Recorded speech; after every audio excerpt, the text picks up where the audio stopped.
नमस्कार दोस्तों, मैं अवनीश कुमार। आप देख रहे हैं भारत की बात 24। दोस्तों, उद्धव गुट के नेता संजय राउत ने एक विवादित बयान दे दिया है। संजय राउत ने ऑपरेशन सिंदूर को फेलियर ऑपरेशन बता दिया है। दोस्तों, आप सभी को पता होगा, हमारी भारतीय सेना ने पाकिस्तान में घुसकर कई आतंकियों को ढेर किया था और ऑपरेशन सिंदूर को कामयाब बनाया था। लेकिन विपक्ष के नेता को पता नहीं क्या हो गया, वो सरकार पर सवाल उठाते उठाते सेना पर भी सवाल उठाने लगते हैं, जो कहीं ना कहीं बहुत ही ज्यादा गलत है। दोस्तों, आप सरकार से सवाल पूछ सकते हैं कि सरकार ने सीज फायर क्यों किया, सरकार की नीतियों पर सवाल उठा सकते हैं, मगर ऑपरेशन सिंदूर को फेलियर ऑपरेशन नहीं कह सकते, क्योंकि सेना ने जज्बे के साथ कार्रवाई करी थी और पाकिस्तान को सबक सिखाया था। दोस्तों, संजय राउत यहीं नहीं रुके, उन्होंने एक और विवादित बयान दिया। उन्होंने कहा है कि पहलगाम में जिन आतंकियों ने हमला किया था, बीजेपी ने उनको कहाँ छुपा के रखा है, क्या गुजरात में छुपा के रखा है।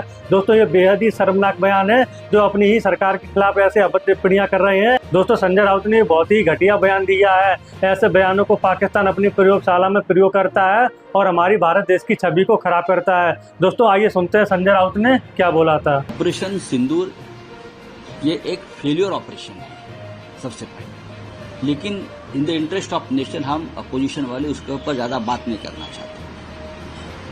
दूसरी बात यह है कि ऑपरेशन सिंदूर करने की जरूरत क्यों पड़ी है, इसलिए कि पहलगांव में 26 हमारी माता भगिनी का सिंदूर उजाड़ दिया आतंकवादियों ने।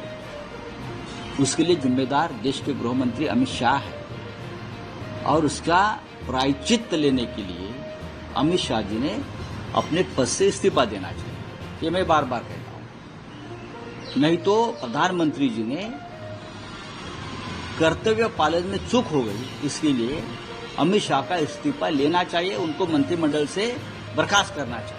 और ये अमित शाह कल आकर हमको ज्ञान दे रहा है मुंबई में। आप जिम्मेदार हो। ऑपरेशन सिंदूर ने ये सिंदूर जो उजाड़ दिया हमारे महिलाओं का, कहाँ है वो आतंकवादी? क्या आपने गुजरात में छुपाया है, क्या दाहोद में छुपाया है?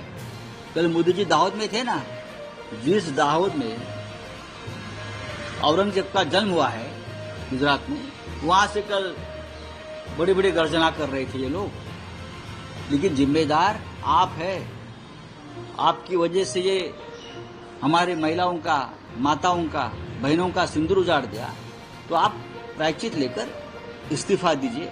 लेकिन आप कल कहा थे, जिसको आपने इस देश का सबसे भ्रष्ट व्यक्ति कहा, डिफेंस में घोटाला किया, ऐसा कहा, जिसके ऊपर आपने व्हाइट पेपर निकाला, वो अशोक चव्हाण के घर में आप क्या खा रहे थे? अमरस पूरी और ढोकला, ये आपका कल का मेनू था। 1 घंटे तक आप खा रहे थे वहाँ। यहाँ मुंबई डूब रही है, वहाँ हमारे माताओं के घर का जो सिंदूर जिसका उजाड़ा, वो घर में आक्रोश चल रहा है, और आप बैठे खाते हो, पीते हो, हाँ, राजनीति करते हो। ये आपकी असंवेदनशीलता है। तो ये ज्ञान देना बंद कर दीजिए। अगर बाला साहब होते तो बाला साहब को पश्चाताप होता कि ऐसे लोगों को मैं क्यों बचाया बार बार और क्यों प्रोटेक्ट किया, चाहे तड़ीपारी से, चाहे मर्डर केस से, हाँ, चाहे मुख्यमंत्री पद से जा रहे थे, उनको क्यों मैंने बचाया है, उनको पश्चाताप होता बाला साहब का।